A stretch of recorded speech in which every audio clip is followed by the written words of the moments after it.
Oh boy, how do I sound?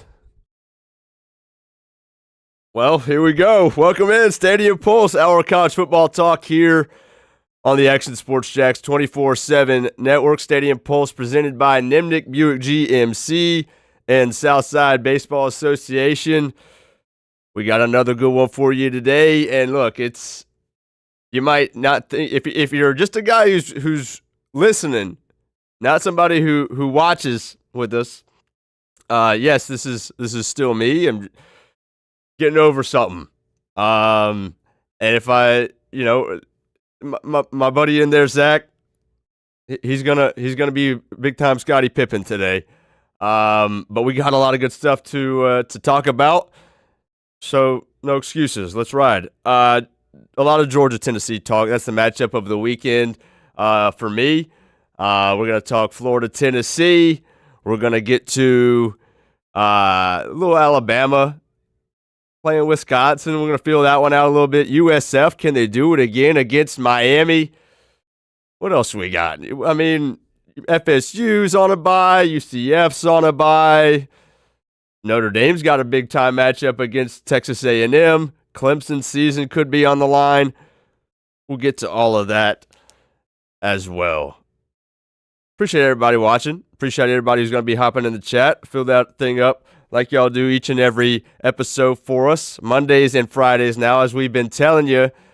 We're going to start this episode off with a little premium ACC action last night. I'm talking about NC State against Wake Forest. Okay? Definitely not in the 5 teams that we cover each and every week: Florida, Florida State, Georgia, UCF, and Miami. But I was glued in. Because, look, if you were watching the Commanders against the Packers, I don't blame you, but you were watching the wrong game. Because we had premium Thursday night ACC action. Let me break this game down for you real quick. And then I've got some for ball knowers, okay? And this is like, there's levels of ball knowers, that we've got across this country. And, is a friend of the program, great friend of the program. But if you get this, okay, if you get this, you might as well just put it in your social media bio, because it's insane. Let me break down the game real quick. So we got an opening. Dude, if you go on the road, NC State, I mean, what a kick in the pants. You go on the road, kick the football off, and the guy runs it 100 yards back. Welcome to the ACC. Let's have a night. All right? At this point already, if you're still watching the Commanders and Packers, figure it out. Okay? Let's turn it on over to ESPN. Get off of Amazon. Okay? That being said, we run the opening kickoff back, Wake Forest does, and their offense is humming early. Oh my gosh. I mean, Robbie Ashford is there. He's on his 15th collegiate football team, if you all remember that name. Time at Auburn and South Carolina, obviously. And their offense is humming. Then it starts to stale out a little bit. It comes a little back and forth game. 4 minutes left in the second quarter. I promise I'm not going to spend a whole lot of time on Wake Forest, y'all. 4 minutes left in the second quarter before the half. The score is 24-14. Wake Forest. Wake Forest has 24 points. Remember that. They didn't get another first down until 2 minutes left in the ball game. 24 points with 4 minutes to go in the second quarter. And their next first down came with 2 and change left in the football game. And they lost. Of course they lost. They lost 34-24. NC State came back and won it. And that got me thinking. I'm looking at these sideline shots, and I see it on social media. Who this new offensive coordinator is for Wake Forest. If you could pull up the picture, Zach. This is Wake Forest's new offensive coordinator. Now, Zach, this invitation is open to you. Look, there should be no expectation to get this. Again, this is the elite of the elite, ball. if you can tell me where you can recognize this guy. It might have been a long time ago. It might have been when he was a college football player himself. By the way, before I even have to tell you, this is a 36-year-old man. Okay, he has not aged well from his collegiate days when you will know him. You do know him. You got anything for me? As far as like a bona fide guess, if you have any guess at all, I would be shocked. Dude, I seriously I do not know. I don't even know that I could formulate a thought as to where I'd see him. He just looks like a more stand-up Shane Gillis. Oh wow. Okay. Well, there's that. All right. Well, here's your Rob Ezell pull for the day. The new offensive coordinator for Wake Forest. You know him from this. Hey guys, we got a lot of guys here. That's him, baby. Practice and you don't make weight, and you tell me you don't eat anything. Well, I know the air ain't got calories, guys. Let me tell you this: it's about being a champion. I've seen bits and pieces of it. You know, he doesn't like to do it in front of me too much. Today's practice was awful, and I'm going to tell you this: the day I can't get you guys to do it right, I'm going to go to the lake, sit on the ducks, and watch the ducks in the yard. Rob Ezell, baby. That's that him? guy. Dude, he aged like milk. Oh. That's insane. Dude, I couldn't believe that. I saw that and I was like, dude, if anybody understands, like if you could see that picture, pull up his picture one more time before we get to real ball talk. If you look at this picture of Rob and know that this is the former Nick Saban impersonator, then I think you should automatically. Hey guys, we got a lot of guys here. There you go. If you know that, then you should automatically be chosen as the guy who gets to kick at College Game Day for $250,000. Yeah, I agree. You know what I'm saying? Get that. Like, there's got to be, or like you get automatically 4 tickets to the college football championship or something like that. Because that's insane if you just go off the picture alone. But yeah, there's your premium ACC talk to start the episode. Zach, you didn't tune into that wonderful game, did you? No, not a shot, dude. I was way too busy watching freaking Commanders. Oh, you were? Yeah. Okay. The fact that Zach Ertz can still just dominate me against me in fantasy is just absolutely infuriating. That being said, let's get to the matchup. I don't want to waste any more time. Let's talk Georgia and Tennessee. Excuse me. All right. This is the matchup of the weekend, and it's insane that it's in week 3, right? This is the way that it kind of used to be, and we talked a lot about it on this program last year. It felt so weird because this game was, I believe, week 11 last year. And if you guys remember correctly, and if you were watching with us at that time, first of all, appreciate you. Second of all, then you will remember that our former producer, who our former beloved producer, one Mr. Tennessee Nick, wore his full Tennessee overalls, bucket hat. He had it all. Okay, an absolutely hideous sight for anybody involved. How you could, how he walked out of his front door that day looking like that. I mean, I guess you got to give him props, right? That's the confidence that can only be had from a volunteer fan. And that was a fun one, obviously.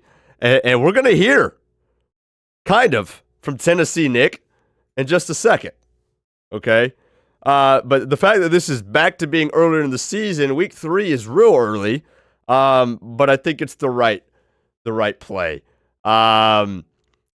Georgia's won this game 8 straight years, looking to make it 9, and just from a way zoomed out, if you think this is the Tennessee team that's going to put an end to that, you automatically got a lot of confidence that I don't necessarily think comes from watching, right? At least the history of this matchup.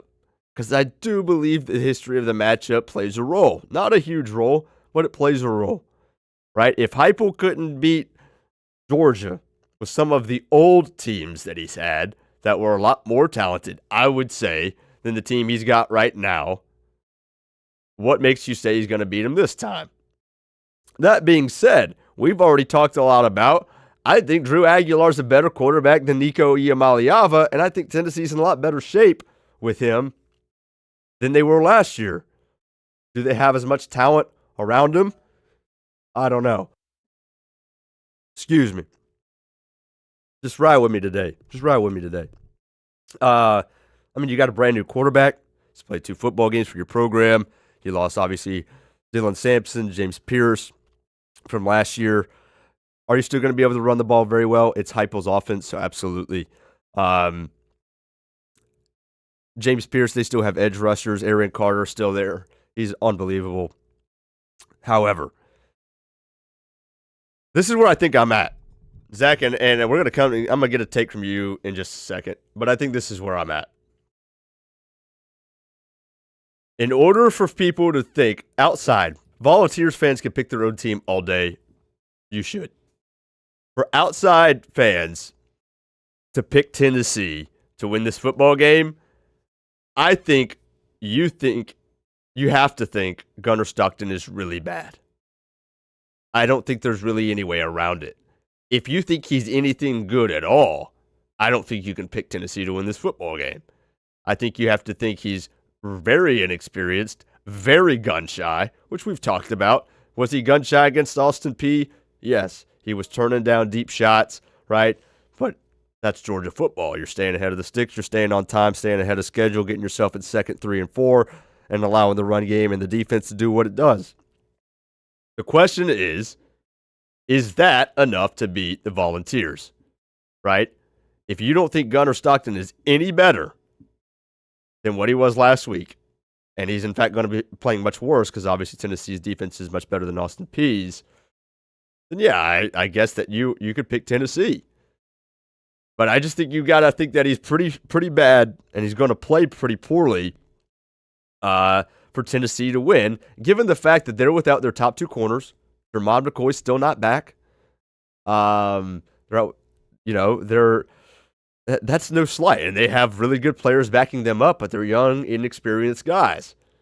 For the first time, we've talked about for the last all summer and all fall, Georgia finally has options, right? The entire thought around this game, watching Georgia's first 2 games where they ran the ball unbelievably but didn't throw it great, was, yeah, that's all well and good, and you heard me say the running game is back. The running game is back. It's back up to Georgia standard.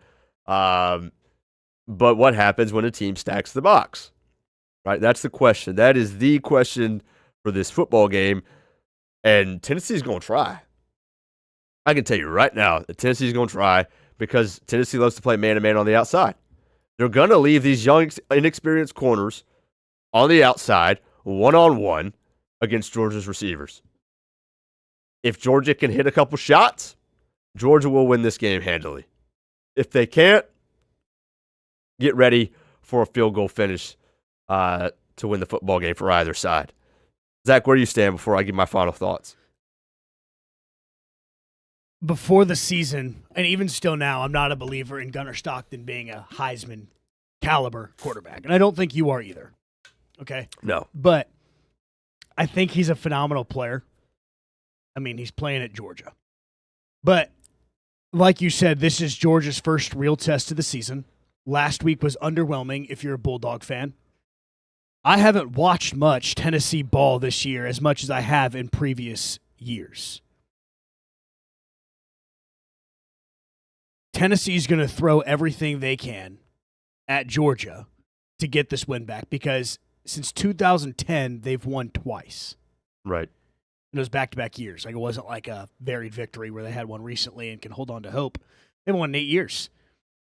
So I firmly believe that Tennessee's going to do everything they can to stop Georgia. But Gunnar Stockton, I think he has a lot of tenacity. I think Kirby Smart's a very intelligent coach. I want to try something here, and they're never going to go out and publicly say this. So this is, once again, just a take it for what it's worth, Jason. I wonder if Gunnar was told to not execute the deep balls last week in order to kind of shadow some of their game plan going into SEC play. You just wonder. But Gunnar Stockton has some good sides to him. We've seen it. But I think Georgia's walking away with this with the level of quarterback that I think Gunnar Stockton is. Yeah, look, I don't know. As far as whether he was told one way or the other about last week, I don't know if they care that much about what Tennessee sees and what they don't. I mean, at the end of the day, they saw him take shots against Notre Dame in the college football playoff last year. So they've seen it before. I mean, the guy could.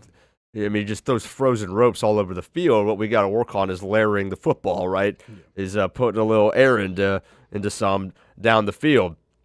Gunnar Stockton is going to run very well. He's going to keep Tennessee's defense enough on off balance. And as a Georgia fan, here's where I'm at. To put the most importance possible on this football game, if Georgia can't win this one,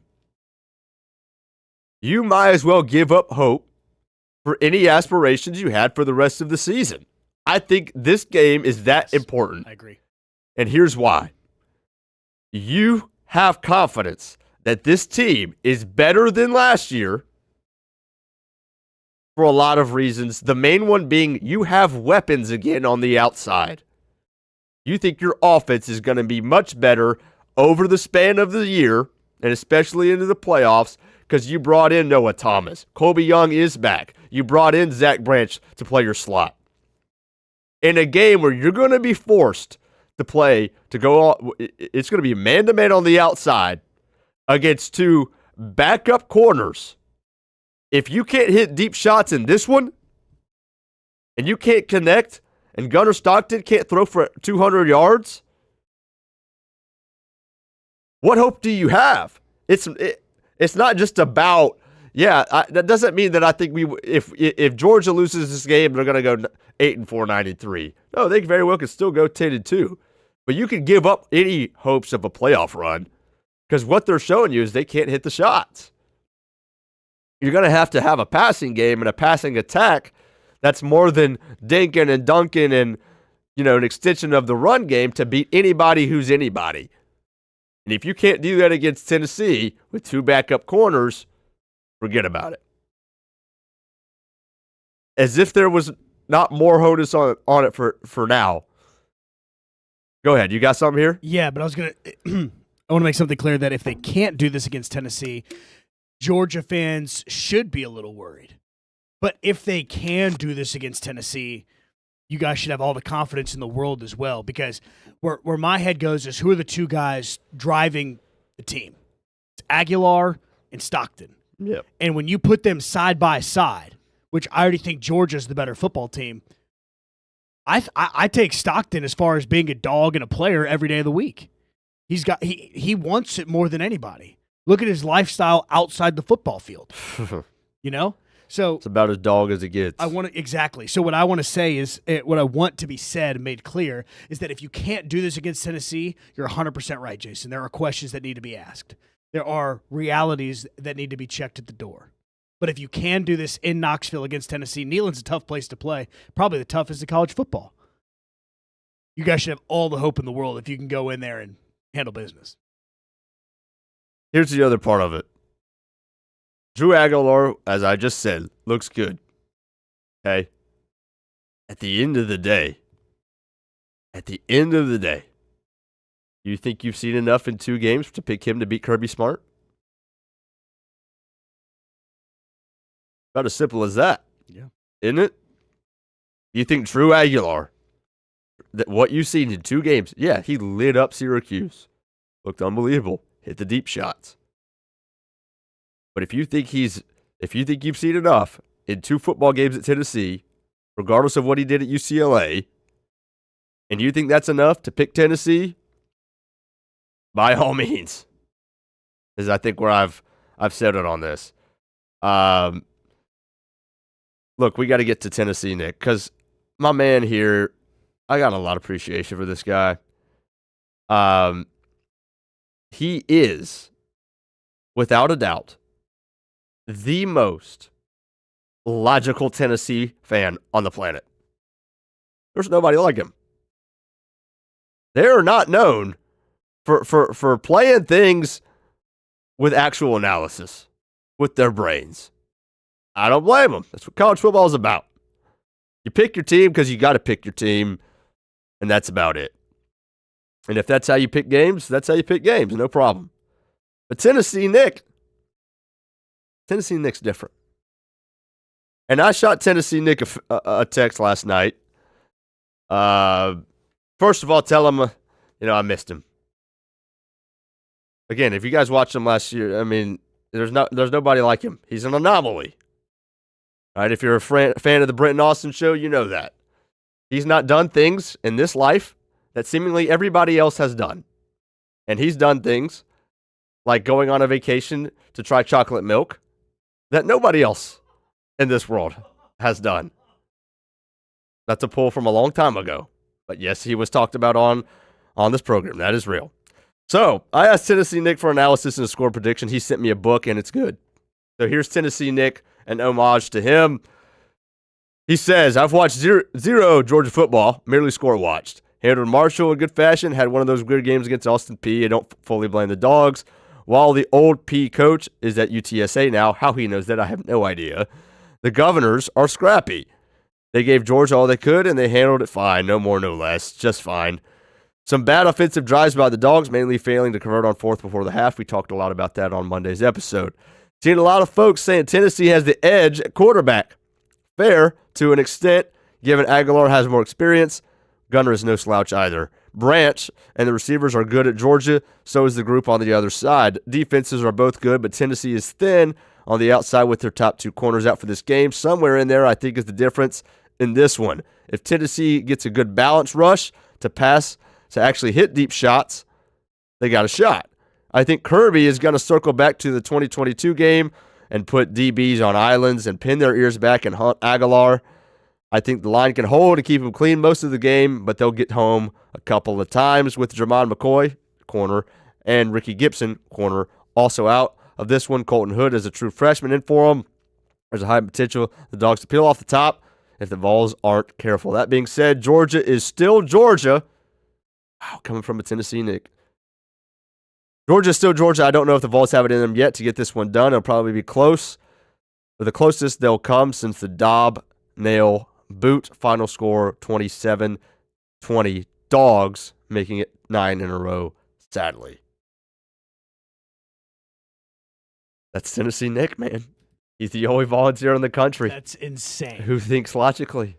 That is the best analysis I've ever heard. That is the most logical Tennessee fan I think I've ever experienced in my life. Yeah, he's just on another wavelength in a lot of ways. He had his chocolate milk this morning. I think this is a 31-20 ball game. The last 3 times that the Dogs have gone to Neyland on the road, 43-14, 41-17, 38-10. Those are not close ball games. Negative.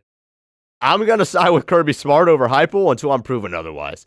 Can Heupel beat Smart? Sure he can. Hasn't. And it won't be this Saturday. Give me the Dogs 31-20. Little coming out party for Gunner, Stockton, and those wide receivers. Really quick, before we get to a break, let's talk Alabama really quick. Nobody knows what to make of that football program. Am I right? Okay. And after they took a beating from FSU, there's about 1 million questions and about 0 answers. Now they have Wisconsin after they beat UL Monroe 73-0 last week. Okay. You can't really learn a whole lot from that. But this line here this week, is Bama to win by 21.5. We just have so many questions, and I'm just so curious. And I don't expect this to be a really good ball game. Of course, I expect Bama to win. The last thing I am not predicting any kind of an upset at all. Wisconsin is a bad football team. Bad football team. I just think we're going to learn a lot about who Bama is in this one. They haven't played a real team since FSU, obviously. UL Monroe, or who was it? I just said it. Yeah, Louisiana. 73-0. Yeah. What does Ty Simpson look like? And I think the Bama fan base went crazy when Keelan Russell got out there for six passing attempts, true freshman. Austin Mack, I believe, got out there as well. The guy who came over with the board from Washington. But what does Ty Simpson look like against a semi-real defense? Not a good defense from Wisconsin, but it's Power 4 at the very least. Before they get to their SEC slate, because they almost feel like FSU did to me before the season, where I have no idea where to put them at for a record prediction.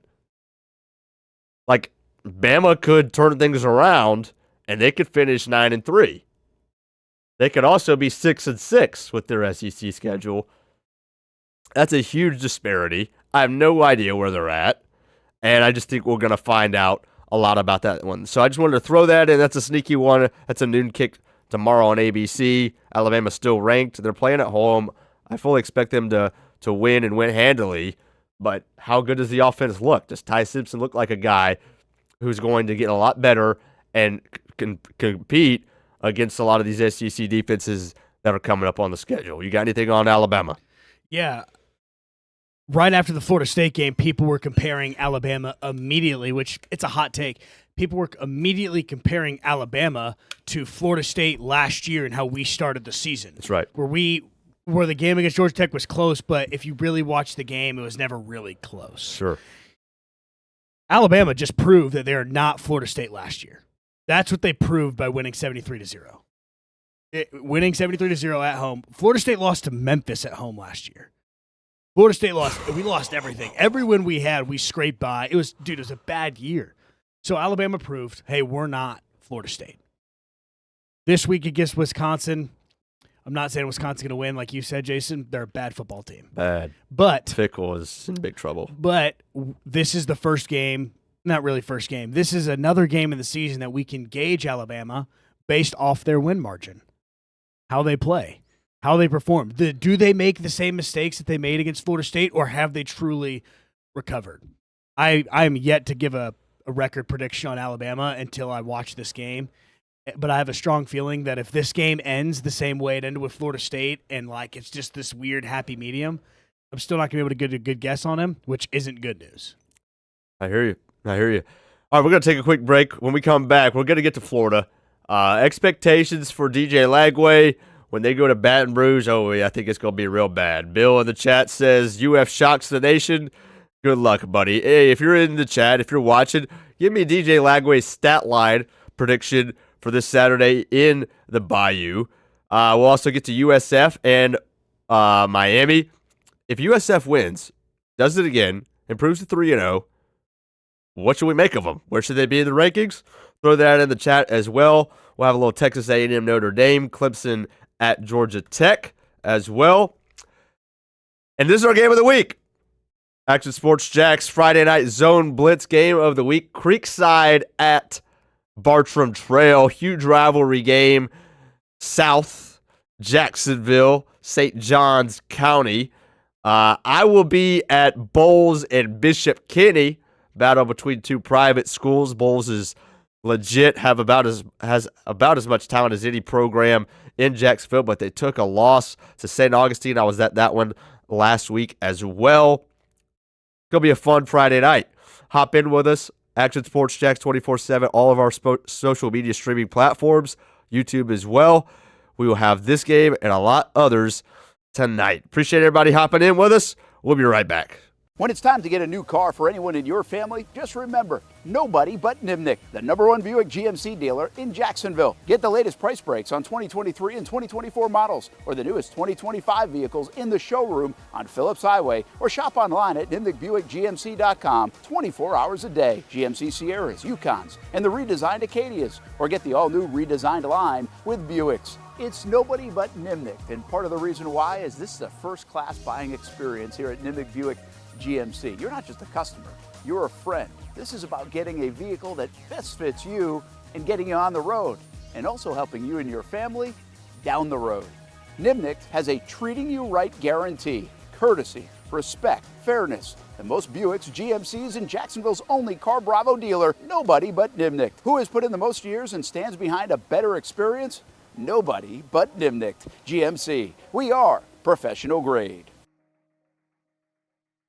Putting your needs first. It's the backbone of how First Florida Credit Union does business. In all honesty, you might as well be speaking another language when it comes to finances. Sure, I'm good with my money, but what am I missing in the fine print? That's what led me to First Florida Credit Union. They're the perfect choice for anyone starting their financial journey because they keep finances easy. Plus, they offer financial education and resources I can trust. So I'm always growing more confident. And as a young adult, I am constantly adding more responsibilities to my plate. From a car payment to a mortgage, it all adds up. Luckily, First Florida Credit Union makes sure it adds up in all the right places and not the wrong ones by offering better rates and lower fees than traditional banks, even if you're still trying to grow your credit. Because as a member-owned institution, First Florida genuinely puts people's needs first rather than focusing on profit. So I know as my needs change, they'll be right there to help me reach my goals. Check out firstflorida.org to learn how you can benefit too. I've been telling you about CGC Water Treatment and Plumbing for a long time now. Their drinking water systems remove up to 99% of contaminants. We've had a Connecticut water softener and drinking water system in our home for more than 7 years. You can see the difference whether you're washing clothes, the dishes, or what I like to do most, fill this up for some coffee every morning, and mostly all day. Remember, if you're not filtering your water, you are the filter. Don't be the filter. Right now, you can get a free Connecticut reverse osmosis system with a purchase of a Connecticut Premier Softener. The experts at CGC Water Treatment and Plumbing will test your water for free and determine your water score. Don't know your water score? CGC will find out and recommend the appropriate Connecticut water treatment solutions so you can improve it. Call 904-552-1242 or visit cgcwater.com. Ask about our 90-day love it or leave it guarantee. CGC Water Treatment and Plumbing, an authorized independent Connecticut dealer. Florida license number CFC 1432579. Choose your own adventure. It's not just a saying, but a way of life here at Cycles of Jacksonville. And whether it's 2 wheels or 4 wheels, at Cycles of Jacksonville, a great adventure awaits. With brands like Honda, Vespa, Segway, and Triumph, Cycles of Jacksonville has you covered with their inventory featuring a 60,000 square foot building. If 4 wheels is more your thing, check out the largest selection of Honda Talons in the entire county. No matter what you're looking for, Cycles of Jacksonville is going to have the selection you need, all with great financing and rebates. Plus, if you're active duty military, Cycles of Jacksonville will offer you 0% financing along with great discounts for military and first responders. And when you want to get off the road and set sail, Cycles of Jacksonville has you covered with everything you need to get on the water. So if you're ready for a great adventure, let Cycles of Jacksonville be your guide. Located off Atlantic Boulevard, or check out their website at cyclesofjacksonville.com. It's fast-paced, Hands off on first down, and there goes Edward Vander. high fly, Wide open receiver. It's caught. action-packed, weekend fun. Fun for the entire family. It's the Jacksonville Sharks. I feel like anybody could play in this league. It's gotta be like backyard football, right? Whoa! This ain't the Arena League, Brent. This is the indoor league, and they play defense here. It's a lot safer to just watch the professionals play. And watching is a lot of fun. A party in the stands at the arena for kids and adults. And it's indoors. Get out of the heat for the summer and watch the Sharks shine inside. Jacksonville Sharks football, season number 15. It's the Drive for 5, and it's still alive. Get your tickets at jacksharks.com. Welcome back. Stadium Pulse, presented by Nimnick Buick GMC, Southside Baseball Association. I got a nice Nimnick Chevy out there in the parking lot that they've hooked me up with for today. Y'all are going to see that on the social media later tonight. Man, it's an awesome thing to drive. Check them out. It's one of their demo models, heavily discounted. If you're looking for a new truck, check out the Nimnick family of dealerships, one on Cassett Avenue, one on Phillips Highway. 30 more minutes, college football talk, week 3. How's the voice holding up from your vantage point over there, Zach? You sound like the voiceover guy from Duluth Trading. Duluth Trading buck naked underwear. Gosh dang it. Stay hot, Jason. I can't even be upset because it sounds pretty similar. Appreciate everybody who's putting up with that. We're going to be just fine on my end. We got just a couple more games to get through. And we're going to start over there in Baton Rouge with the fighting Billy Napes. Okay, look. Look, this is a disaster. I mean, I wouldn't call him fighting. Well, first of all, that's the first question. Can Billy Napier get the Gators off the mat again? He did it last year. Florida fans were happy about it then. Now they're pissed. They wish they would have finished the season 4-8, so Billy Napier would have been gone. They probably would have ran the risk of DJ Lagway leaving after just 1 year if Napier was no longer the head football coach. And they would have started this 2025 season with somebody else at the helm. That's not what happened. Okay? He did get the guys off the mat. They did rebound. They did have those upset wins over top 25 teams. And here's where you are. First of all, just from a locker room, team energy, team effort perspective, can Billy Napier get his guys off of the mat again? Is it tougher this year? Absolutely. Because you've already had to do it. Right? It's one thing if this is the first time getting them off the mat, but the fact that all of these guys are probably saying, oh, here we go again. Here we go again. We're in a spot we shouldn't be. That's a big obstacle to overcome. Secondly, you can't lie to me and tell you that the guys, the players, aren't looking at that schedule, at that gauntlet. It doesn't matter if we get off the mat against LSU, we beat them, then we got to go at Miami, then we got Texas, then we're at Texas A&M. That's not even talking about Georgia. Ole Miss, FSU at the end of the year. Can he get them off the mat? I don't know. Let's assume for the argument, for the game analysis, that he can. Because if he can't, there's no even need. It's wraps before you even start the football game. My first question is how many carries is Jaden Ball going to get? Because if it's not 23 to 25 minimum, go ahead and just Strickland should go down to the football field in an unprecedented move and rip Billy Napier's headset off of his bald head and hand it to somebody else. Ball's got to get 23 totes minimum, or you ain't calling the plays no more. Sorry. Focus on the time management, maybe. You could use it. That's where I'm at so far. That's minimum. How many? That's my first question. Given that they're off the mat, how many questionable decisions is Billy Napier making this football game? Are we going to see back-to-back trick plays when we've been running the football effectively in the second quarter? Are we going to have questionable time?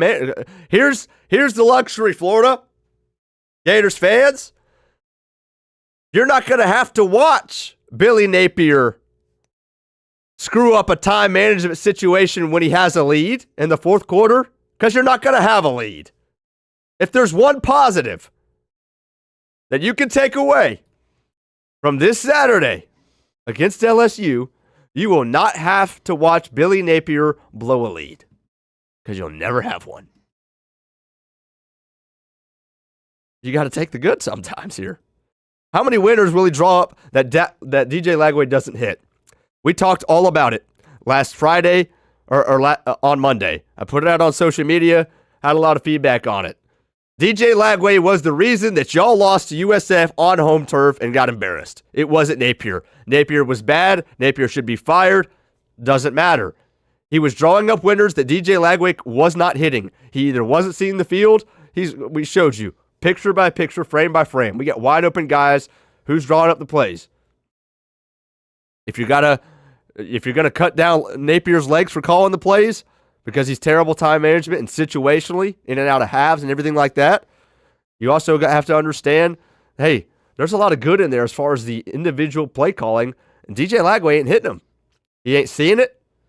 And when he does, he's turning it down, and then he's throwing balls cross body over the middle of the field with a safety over the top on 1st and 10.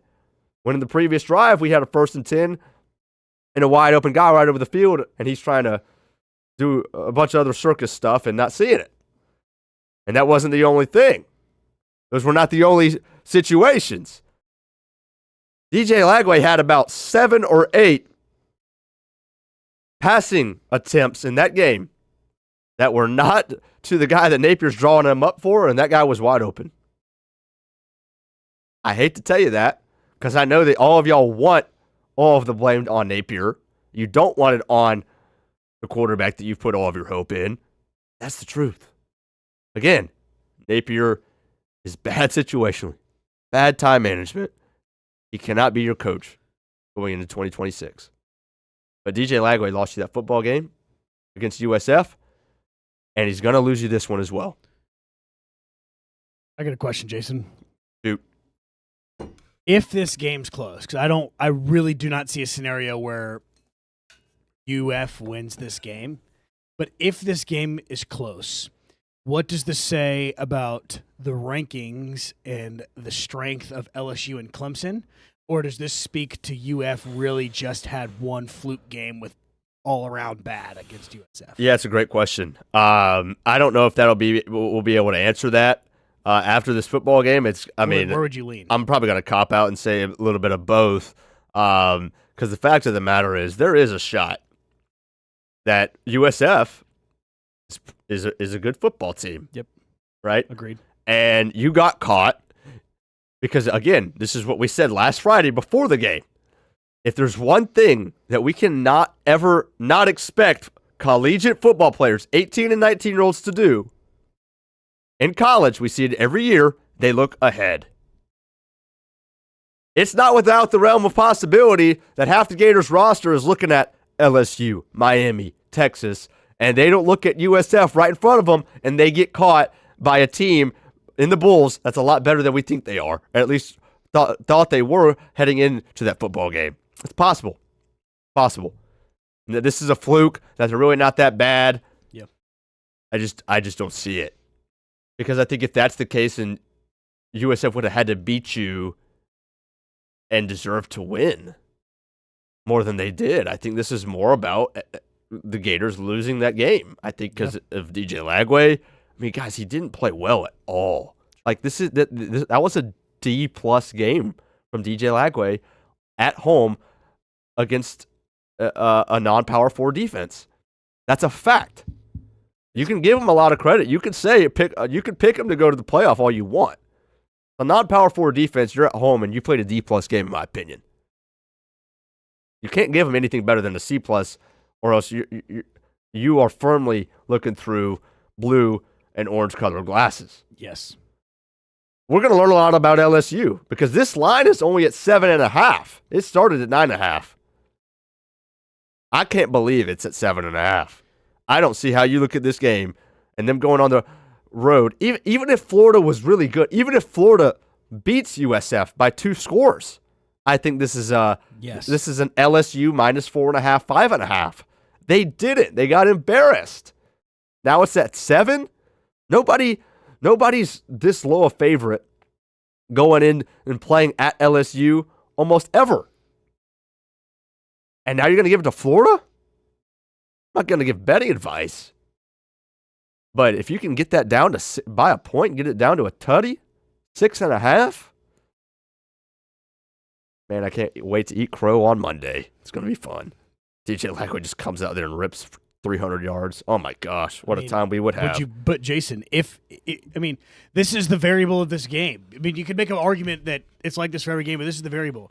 You've got the fighting Billy Napes going to yes, we do. Baton Rouge, and Lagway's going up against a former teammate of his, Pyburn, who had a phenomenal year at Florida last year. Hold on, real quick. Yeah, that is going to taste some sort of terrible. Yes. When Jack Pyburn puts DJ Lagway on the ground and you're down 2 scores. Yep. And I'm going to laugh my behind off. But if Lagway goes out and throws 300 yards, you're going to look at the head coach of LSU and be like, yep, checks out. It's Brian No Good Kelly. Well, I'm with you there. So, this game is it's a battle of the craps, it seems like. I look at this game, and it's like, I should be excited. It's SEC ball. I'm an ACC fan. I get excited watching SEC football. I look at this game, I go, yeah, this is. Yeah, last point on that. We're going to, like I said, we're going to learn a lot about LSU. We gave them a lot of credit. We just gave them the stamp of approval nationally after they beat Clemson. Clemson decides to go ahead and put up a goose egg in the first half against Troy. They're down 16-0 at half, so that win maybe means a little bit less. If LSU, you want us to take you seriously as a national title contender, you'll win this game by 14 or 17 points. And you'll be in firm control from the jump. Bar nothing. No excuse. Let's talk a little USF. Since we've been hitting them back and forth. They start with another ranked opponent on the road. They start with Boise State, win. Florida, win. Now they go to Miami. I don't expect them to win this football game. It's a 17.5-point spread. Let's learn, guys. Let's learn. Okay? Let's do a little activity here. The freest line in college football last week was the Bulls plus 17.5 at Florida. And this clown over here hit it money line. 20 to win 210. Blip. If you're going to give the Bulls plus 17.5, I don't know if it matters who they're playing. They look like a scrappy team that's going to control the clock on offense, play a little defense. Their front seven deserves a little credit. Yep. Keep them in the ball game. Byron Brown is good enough to make a play to at least backdoor cover minimum. 17.5? I don't know what Vegas is thinking. Miami is different than Florida. I've been saying it as loud as I can since for months that Florida's going to learn, is going to know something when they go to Miami in a couple of weeks. Yep. Miami's good. I picked him to go far in the playoff. I think Beck's good because he didn't end well. Give the guy a little credit. I think he's going to play well against USF. But still, you're going to give me 3 scores? Beat it. I think I'm not going to be as delusional this week. And, I say that now. When Saturday morning hits, I don't have control over my Hard Rock account. But when but at That's a trick, man. The line of 17.5, dude, I'm taking the USF covering the spread. Okay, I'm taking it. Yep. And literally, it's going to be a backdoor cover. Mario Cristobal is going to take his foot off the gas like he does every game that he's ever coached at Miami, and USF's going to backdoor cover. If it's within 2 scores and it's the last 8 minutes of the game, it's a lock. And it's a lot. Hold on, I was going to say something even more than saying that. If it's within 2 scores and it's the last 8 minutes of the game, first of all, the spread of USF covering, lock. Second of all, you could almost live bet. The odds would be in your favor insanely to live bet USF money line because USF has proved to us over and over and over again, that they will finish a game. Mm-hmm. They will not take their foot off the gas. Up 20, doesn't matter. Down by 3, doesn't matter. They're going to fight. Miami's winning this game. Start that right now. I hope I have to apologize. I'd love to see Miami lose. I hope I have to apologize.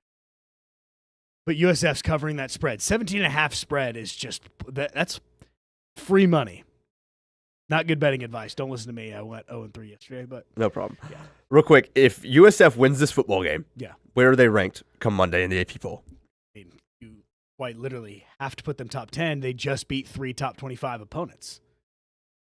Granted, could you call any of them good? It's too early in the season to say like Florida was true. It's Who's good? Boise State's not good, but they technically speaking, they beat 3 top 10 opponents. We're 3 top 25. We're going to wake up on Monday and see them old USF Bulls ranked 8th in the freaking country. I would literally, Florida State, you just cancel Wake Forest and just go down to Tampa and play the freaking Bulls. That'd be awesome.